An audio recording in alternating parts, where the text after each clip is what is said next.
भारत की women team ने खो खो का पहला वर्ल्ड कप जीत लिया है। नई दिल्ली के इंदिरा गांधी इंडोर स्टेडियम में फाइनल खेले गए और महिला टीम ने नेपाल को 78-40 के बड़े फर्क से हराया। तो वहीं मेंस की टीम ने भी नेपाल को 54-36 से हराकर वर्ल्ड चैंपियन का खिताब अपने नाम किया।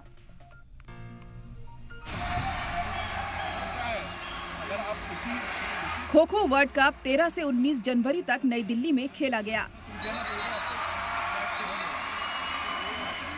अपनी इस शानदार जीत पर महिला खो खो टीम की कप्तान प्रियंका इंगले ने टीम के साथ जश्न मनाया।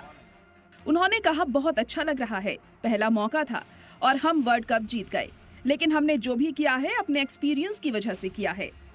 मैं एज अ कैप्टन मेरे अंडर मैंने पूरी रिस्पॉन्सिबिलिटी भी बखूबी से निभाई है।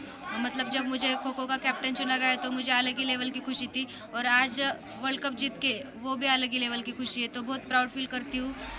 पहली बार ही खो खो वर्ल्ड कप खेला जा रहा था और इसमें भारतीय वुमेन टीम ने फाइनल में जीत दर्ज करते हुए खिताब अपने नाम किया। मगर इस जीत की खुशी में थोड़ा गम भी शामिल हो गया, क्योंकि चैंपियन बनने के फौरन बाद एक्सपीरियंस खिलाड़ी नसरीन शेख ने रिटायरमेंट का ऐलान कर दिया। सलाम टीवी से बात करते हुए उन्होंने कप जीतने पर खुशी जाहिर की।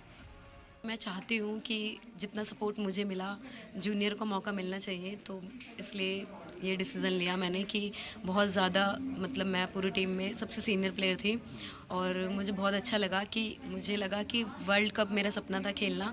इससे अच्छा प्लेटफॉर्म मुझे नहीं मिल सकता था, तो ये मेरा सपना था कि मैं वर्ल्ड कप खेलूं और भारत के लिए अपने जो वर्ल्ड रिकॉर्ड है कि हाँ वर्ल्ड कप हो रहा है भारत में, और उसके बाद मैं उस टीम का हिस्सा हूँ।